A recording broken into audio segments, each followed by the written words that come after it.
Hello, everybody. Let's do this thing. We're going to get going here with solving equations and inequalities by graphing. Now, I'm here to be honest. I'm going to shoot straight with you guys. Okay. If I run into an equation in the real world that I need to solve, I really don't bust out a pad, paper, and my pen and quill. Okay, I don't use that, and I don't dust off my abacus to do the math. I typically use a computer, more specifically Desmos. I'm gonna tell a quick little story here for you.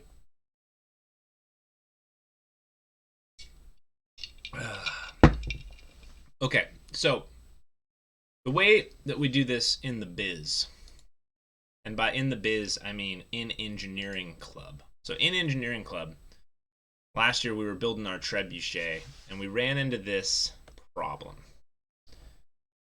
We had it's actually a cool little math problem. Okay, pretty exciting.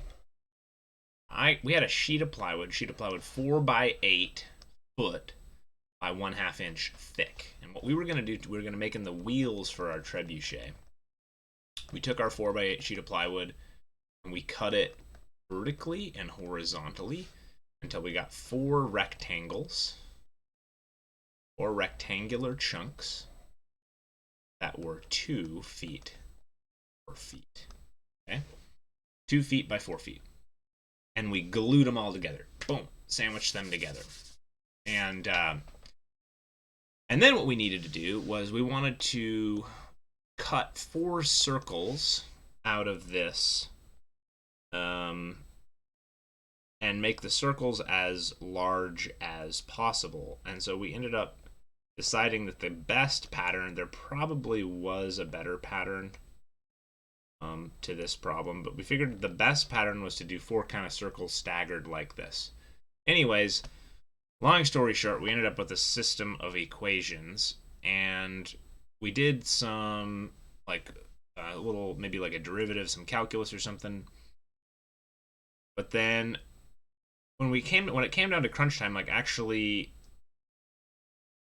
finding the answer for what is the largest possible radius for these wheels, we ultimately just went to Desmos and went to a computer and had it do it for us, right?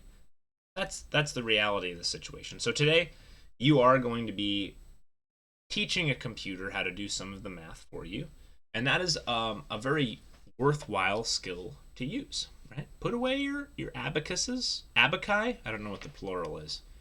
Anyways, let's hop right into it. That first example. Suppose you're trying to solve 1 minus x equals 2x minus 5, and you completely forgot how to use algebra. You didn't forget. You guys are smart whippersnappers. Okay, here's the big picture. When you're given an equation like this, we're looking for the solution to the equation. That is to say, we are looking for the x value that makes this equation true. And there are multiple ways of coming by that answer. And that's what you're going to learn how to do. The way that most likely came to your head is you said, oh, I'm going to take this, I'm going to solve it, right? I'm going to solve this equation by using inverse operations. So I'm going to add x to both sides, and I'll end up with 1 equals 3x minus 5. I have like terms on the opposite sides that are constant, so I'm going to add 5 to both sides to get 6 equals 3x and x equals 2. That's all fine and dandy. But guess what? That was pretty quick to get the solution. There's another way to do it. And although the other way that I'm going to show you in this example is probably harder than this, there are many, many situations in which it's much easier to use a computer. So I'm showing you this method to connect to the algebra. This other method.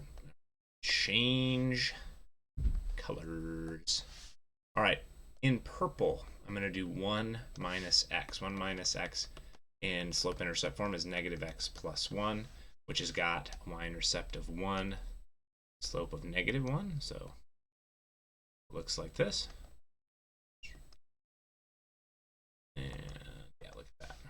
save time today. Well, yeah, let's just draw. Careful. Oh, man. Wrecked. That line. Can you hear my fingers squeaking across the tablet? Long bout flatulence. Okay. All right, in purple, there is the purple line. Let's not do green. In blue, 2x minus 5 is already in slope-intercept form. It's got a y-intercept of -5. Slope of 2, up 2 over 1. It's our line. It's beautiful. Hooray! That was much rejoicing. Connect, and there is where they cross. Now, it turns out we are looking for, it says, when is this line equal to this line? At what x value is this line equal to that line?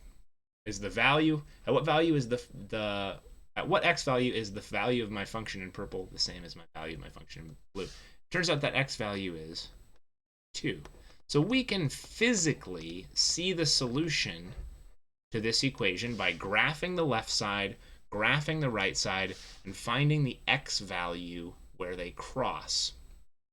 Our algebra is backed up by what we see physically in the coordinate plane, and that is exciting. That's the truth, ladies and gentlemen. That is the truth, and I'm here to deliver the truth. Fantastic.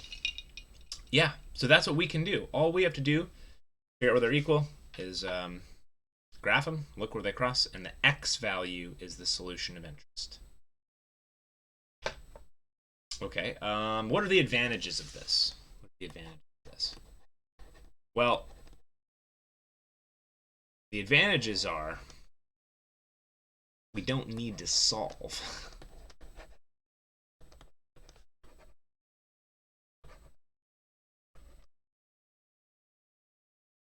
We don't need to use algebra.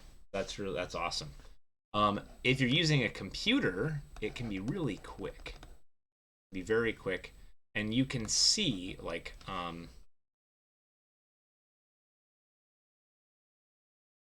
it can be very quick, and it can also be if a computer is being used, it can be you can see the behavior of the whole function, right? So we can see entire functions and other informations from that function, so on and so forth. Okay, in this last example, I want to make a quick comment. How many different ways could it have been for these two lines to interact? Or how many different ways could they have crossed, right? It turns out there are 3 situations in which two lines cross. Those 3 situations are as follows. They can cross at one spot, which would mean there's one solution to the equation. It is possible for them to not cross and for the lines to be parallel, which would mean there would be 0 solutions to the equation, and it is also completely possible for the 2 lines to be the same line, which they would cross everywhere, have an infinite number of solutions. What this is asking us is it's saying, what if f of x was an absolute value function and g of x was a line? If f of x was an absolute value function and g of x was a line, how many different solutions or how many different ways could those 2 functions interact on the coordinate plane? So we can kind of look at this, we can map out what's going on here. Let's think of all of our options. Let's draw our v. Well, I think it's pretty obvious that you could have a line come through and cross. It would cross at 2 locations, which means you would have 2 solutions. Is it possible to get more than 2? Perhaps. There's also the possibility that you have 1 solution. There are several ways that that can happen. to get one solution, all you need to do is have a line come down here, either vertical or something that is, in between, has a slope. A slope that is, in between. I guess it would be this slope. And then it should only cross one time. So it could cross like this, could be going up the other way. That would be one solution. You could also have one solution in the situation where it comes across and touches one singular point. So either way, these two cases are what one solution look like. You could have, similarly as before, you could have 0 solutions. The line completely misses the absolute value. And then there is the situation in which the line is perfectly same as half of the absolute value. In this case, you'd have infinite solutions. All right, so let's go ahead and solve these equations. Let's get some practice going. And we're going to solve these graphically without doing any algebra. Because, well, you may not have even learned how to solve these in Algebra 1, right? So there is a method, but I think that graphically is the best way to go. So to do that, it's real simple. All we do, we graph the left side. We're going over here, we're graphing this left side. And then we're going to graph the right side, and then we're going to see where they cross. So what does x minus absolute value of x minus 1 look like? Well, since the -1 is in the parentheses, it means we do we're going to do the opposite of what you would expect. So we're going to go to the right one. So our graph is going to look this, our purple line. So we take the absolute value function, shift it to the right one. Let's go ahead and connect this together.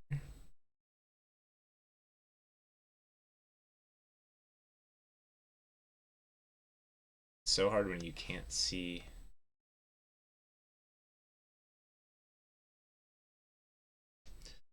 All right, and let's choose another color here. How about blue? In blue, we're going to graph this. What is that?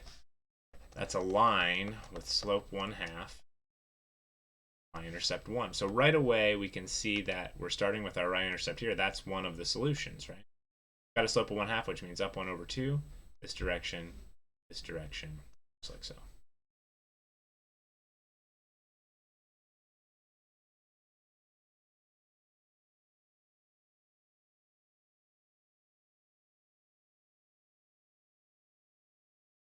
Fantastic.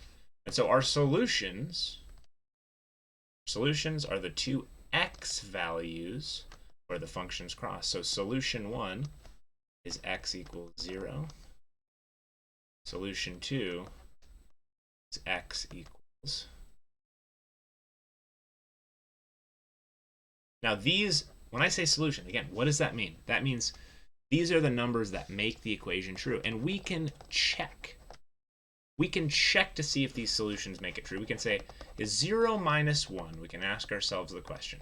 Is 0 minus 1 equal to 1/2 times 0 plus 1? Well, let me think. 0 minus 1, absolute value of -1 is 1. Okay, left side is 1. 1/2 times 0 is 0 plus 1 is 1, which means, cha-ching, that works. 1 equals 1. Hooray! Okay, we can also check the other side. You could plug in 4. I'm just going to do this verbally. 4 minus 1, absolute value of 3 is 3. And then over here, 1/2 times 4 is 2. 2 plus 1 is 3. So that still checks out. We can plug in 4. We can plug in 0. Both of them make the equation true. I want you to do the next problem on your own and unpause the video when you're done to check your answer.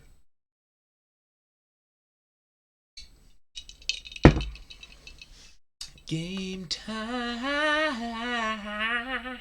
Red.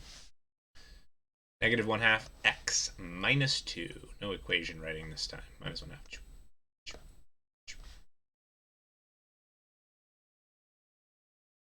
Go. Perfect. I swear, if I could just I like just draw them quicker. I'm really sorry. Slow that takes me to draw. Please. It's okay. Red and in blue. In blue, we have another absolute value. Oh dear. Oh dear. Okay, so we have a shift to the left one from +1, and we have a flip or reflect. So I'm going to shift to the left one and then flip it upside down. I go. I really only need to graph it. Aha! Until I figure out where they cross. This is fun. It's fun. It's like I'm a detective. It solves problems that cares.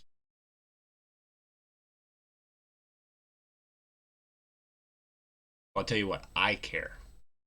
I care about them. Maybe I should have been a detective. So what are my two solutions? A lot of students in class, I said, solve the following equation by graphing. They graph them, they did not state their solutions. I would remove points from your score. Please make sure you state my two solutions are x equals -2, x equals 2. Two solutions. Two solutions. Both of these numbers make the equation true. We can do the same thing with inequalities. So I'm going to do this one in black, like my heart. All right. We're going to graph y equals the absolute value of x minus 4. Now, you'll notice that absolute value of x minus 4 is in examples both A and B, so I'm just going to do it twice really quickly. Absolute value of x minus 4 is the absolute value function shifted down 4. Grab my line. And hold on. I'm jumping the gun. Take my absolute value function, which is beep, beep, beep, beep, beep, and then I'm going to beep, shift that down 4. Beep, beep, beep, beep, beep, beep, beep. Graph it twice. Graph that twice.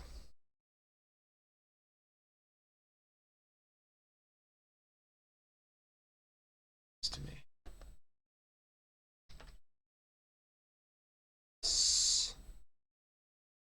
Okay. Boom. Looks pretty good.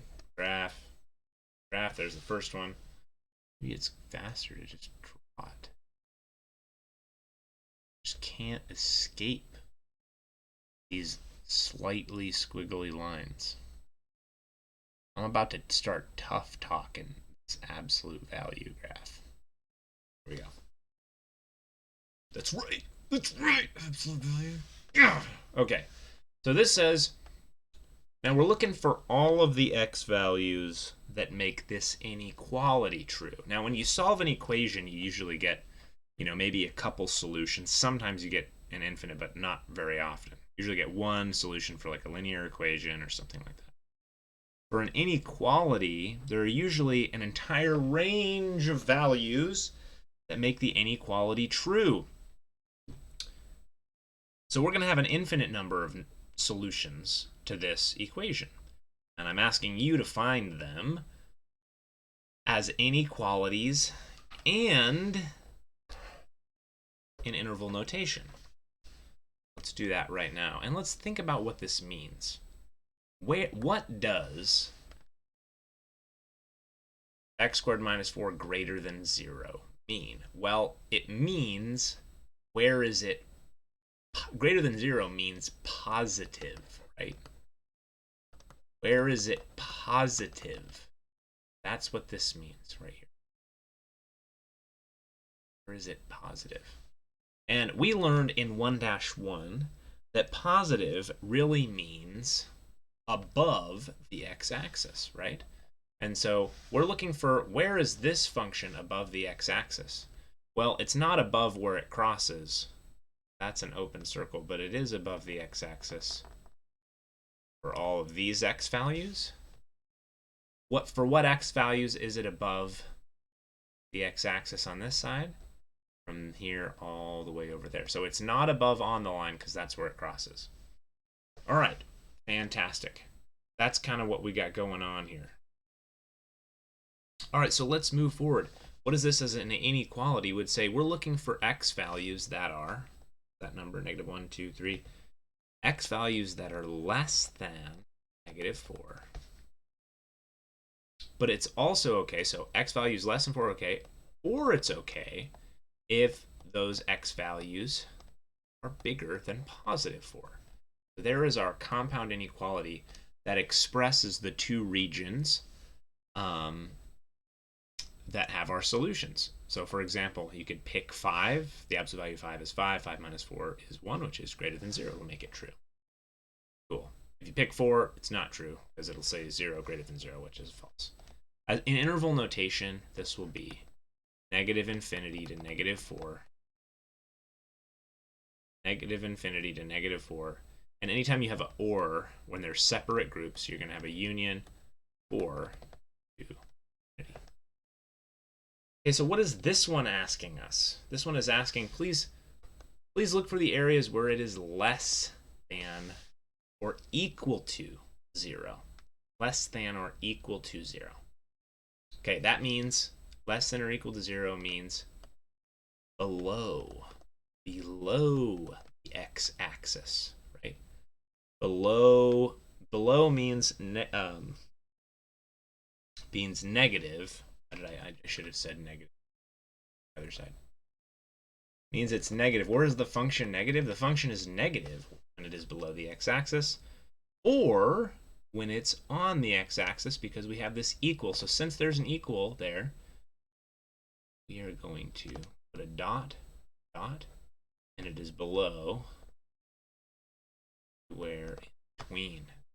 There's two ways to say that. We need these x values to be greater than -4, and we need them to be less than or equal to, greater than or equal to -4, and less than or equal to 4. Now this is a compound and inequality, so remember we can write that as x is less than or equal to 4, and -4 is less than or equal. So we can kind of, and inequalities can be written like this, or ones cannot.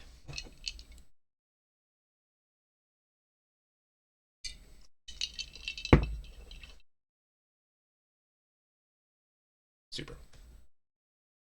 All right, so let's do this. What is this in interval notation? Bracket, -4, 4, bracket. Plug in anything in there and it'll be less than, or it'll be equal to 0. This is fun. Okay. Fantastic. Let's keep moving. Use a graph to solve the following inequalities. You should know how to graph the functions in part A. We're going to use technology for the functions in part B to get the graph. Don't worry about graphing quadratics on tonight's assignment. Any problem that has a quadratic, I'm expecting you to use Desmos or some other graphing software to determine your answer. I'm going to go over how to do that in just a minute. All right, this is different. We don't have 0 here. We have a function, or we have a line on the left-hand side, and then it says less than, and then we have a function on the right-hand side. So when you have this, you do the same thing you did with the equations. With the equations, we graphed the left-hand side, and then we graphed the right-hand side, and we looked to where they cross. And where they cross is not our answer, but we're going to go over what our answer is in just a sec. So let's take a minute just to graph these. All right, so that is slope. That's a line with y-intercept of 6, slope of -1/4. Son of a... I have too high of expectations for myself. Oh, that is horrible. I'm going to live with it. Going to lose sleep tonight, but it's okay. Okay, and then +3 with a slope of 1/2, and we can see they cross. Cool.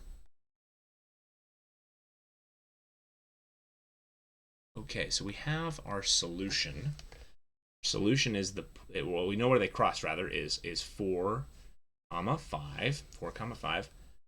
But I want us to think about what this means. What this really means is it means less than, in terms of this, really means below.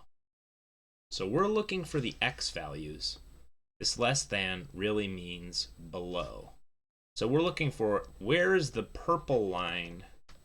Where is the purple line below the blue line? Or you could say, where is the blue line above the purple line? Really what this means. Less than. Okay? All right, so where is that true? Well, they cross at this point, right? So it's not true where they cross, but everywhere to the right of that.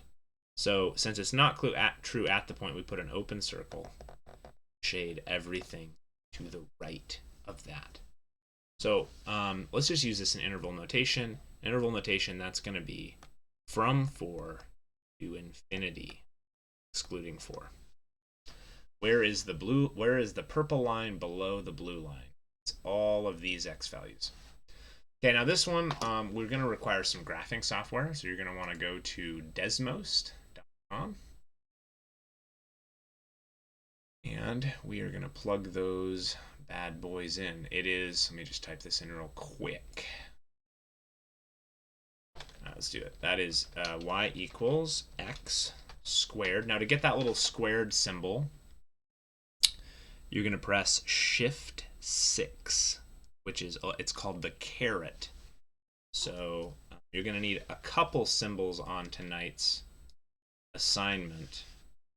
So you would type in x caret 6, or sorry, x caret 2, excuse me, x caret 2 to get x squared in Desmos. And the absolute value, while we're on the topic, absolute value of x, that little vertical bar is right above the enter key, right below the backspace key. That little vertical bar that you're going to use. Okay, cool. So it is x squared. Let's continue typing. Plus 5x plus 6. And then the other line on the right-hand side is y equals 0. That's the blue line that we see here. So let's take a look. Zoom in and explore. This is fun. Oh, we're zoomed way too far in. That's all right. It's better. Click and drag. Sorry, I've been using CAD. All right, so what is this asking us? We know what our graph looks like. It crosses at -3. It crosses the blue line at -2. The blue line is our x-axis, right? This is really saying, let me go back to, this is really saying, where is this parabola, right? Anyone problem with a parabola, you don't have to worry about graphing by hand. You can use Desmos. Crosses at -2, crosses at -3. It's down like so, turns around. It's like this. Okay, where is this greater than or equal to 0, which is, where is it above the x-axis? Or you can, actually graph 0, and you'll see that 0 is just the x-axis anyways. Anyway, I'm talking too much. We got to move on. Jeez, Slagle. Run in your mouth. Where is it above that? Well, or equal to that, right, is going to be on this value, everywhere to the right, on this value, left. So what values are going to make this true? Where is our function positive or on the x-axis? It is true in interval notation from -infinity to -3 bracket union -2 to infinity. All right, and this one, these two both have quadratics. So again, we'll, if you run into one like this on your assignment, you're welcome to use Desmos, so let's go ahead and graph those bad boys right now. Do the first one first. So you say y equals, so this time we're just looking where it says equals. That just means look at the x value where they cross, right? It says greater than or less than, you're looking for the above and below details. So this is x squared minus 4x plus 1. Make sure you say y equals. Don't type in the equation into here, it won't work. Then you come down and say y equals x minus 2. Look at your lines there. Oh, look at that. Looks beautiful. You can see. Now, all we have to do with Desmos, you don't really necessarily have to show your work here. Hover over, to prove. Maybe do a little sketch like this. What does it look like? What does my graph look like? No units, nothing crazy. Draw your axes. It looks something like, oh yeah, something like this.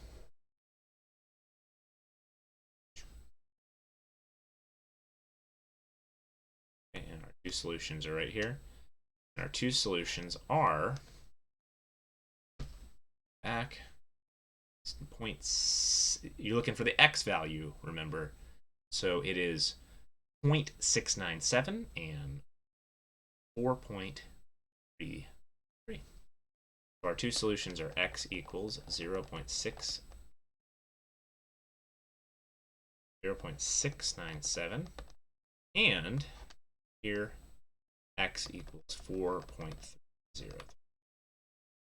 Okay, you do this one on your own, and then turn the video back on to try it. Sec. All right, I'm doing. I probably could just pause this. I don't need to film me plugging it in. Not exciting at all. Maybe I'll.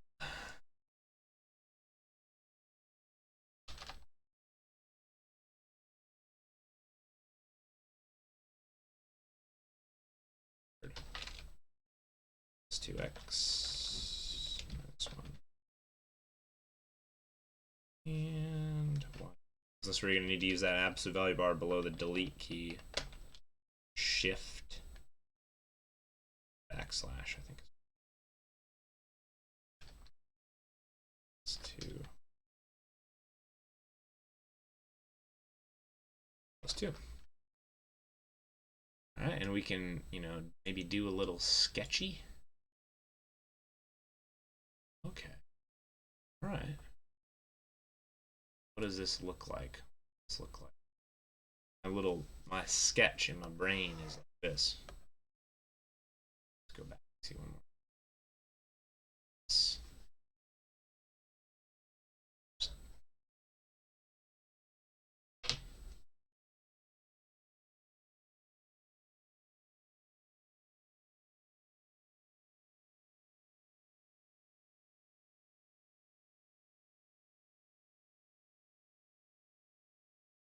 Not my finest work.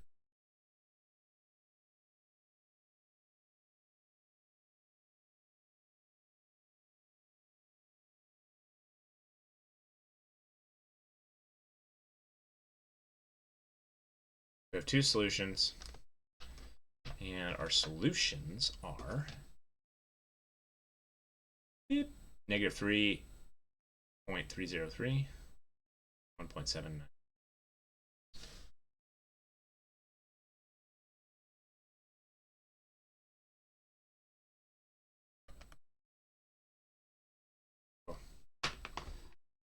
All right.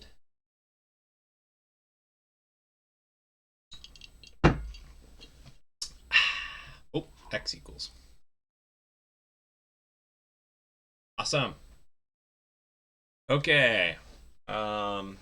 Wouldn't be math class. We couldn't apply it in the real world, so let's do this.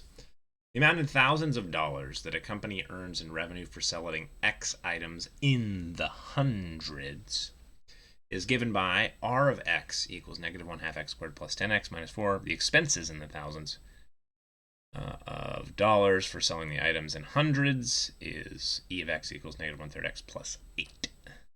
Find a function that models the profit. Okay. So I'm not going to do the actual math here because I think it's... We could. It is the YouTube video. I could go into crazy detail here.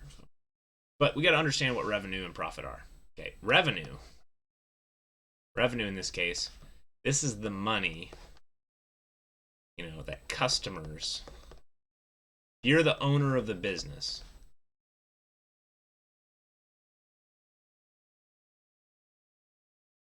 Revenue is the money that the customer is paying the business. Your expenses, the money coming in. Expenses, E of X. Your expenses are what you, the business owner, are paying to keep what you pay to provide your business, your service, product, whatever, right? So this is going to be, let's say Mr. Schlegel owns a Chick-fil-A, which I would love to. My expenses are going to be the food that I have to purchase to sell to my customers. I'm also going to have to pay, my employees, yada, yada, yada. You get the picture. So what is profit? Our profit equation, P of X, then, is equal to, okay, if this is what customers pay us, this is what customer pays me, this is what I, as the business owner, pay my employees, pay for my food. The profit is going to be the revenue, R of X, minus expenses. So this right here, this is going to be my profit function, R of X minus E of X. So we would take this whole expression, subtract that whole expression. And we're really interested, as a business owner, we're interested where we're going to make a profit, right?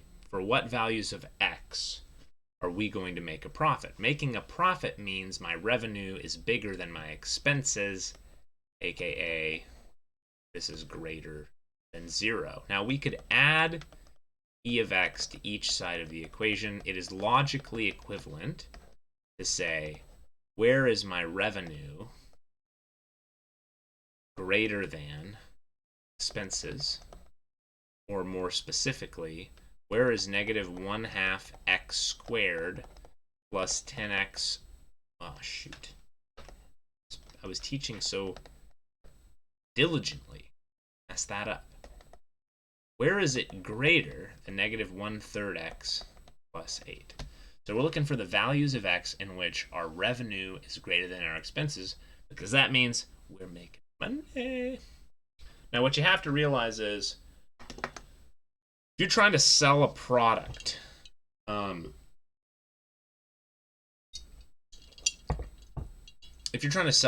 there is a price that you want to sell that product at. If you charge too little, then you're going to move a bunch of product and not make a profit. If you charge too much, then you're not going to move a lot of product and you're not going to make a lot of profit. So I think that the second one's probably the side you want to err on. So you want to make things more expensive, but there is an optimal price in which you will make the most money, and your customers will be the happiest because you will have, served the most amount of customers, which is cool. So what that means is that's why this is a quadratic, is because quadratics have this maximum, right? And there is an optimal maximum. There is a price that will maximize our profits. So in this case, X is not the price that we're selling. It is the number of items sold, but the price determines and is directly related to the number of items sold, so you can still make that argument. Okay, so let's do this. Let's answer that. Let's find the values of X, which is the hundreds of items that we sell, where this side is, or the revenue is greater than the expenses. Again, we're going to run over to Desmos. We're going to type these in. Okay, really hard this.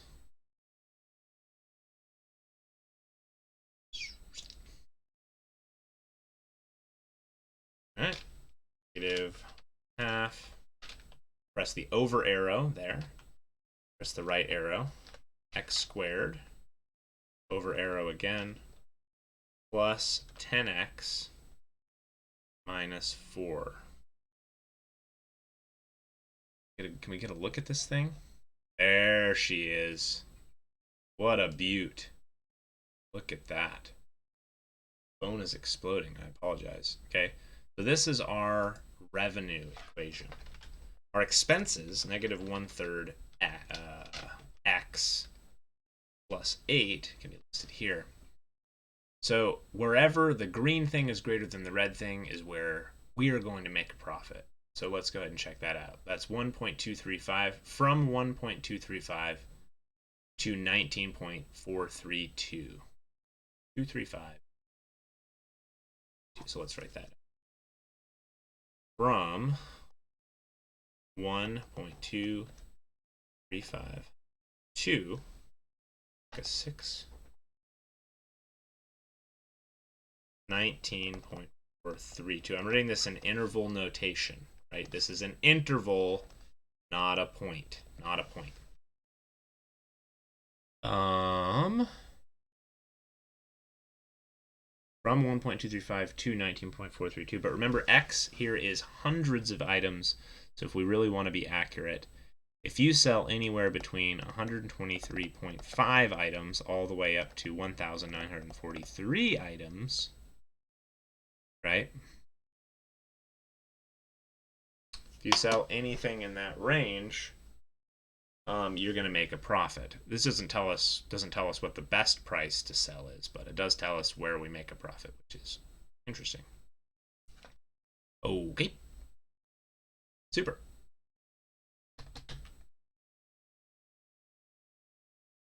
A little hypothetical situation. A graph shows a solution to the equation negative 2x plus 7 equals x plus b.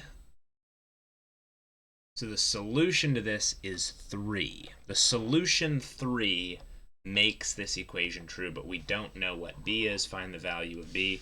This one is pretty straightforward. All you do here is, on the previous examples, remember when we checked our answer, like on this problem, we plugged in 0 and it made the equation true. So all we have to do here, plugged in 0 for x. All we have to do here is plug in 3 for x and solve. That's negative 6 plus 7 equals 3 plus b, which is 1 equals 3 plus b, and b is equal to negative 2. So the function on the right that would cross this when x is 3 is a line with slope 1 and y-intercept 3. Oh, sorry, y-intercept negative 2. I misspoke. All right, there's your assignment. Thanks for watching the video. You guys rock and roll simultaneously. See you next time.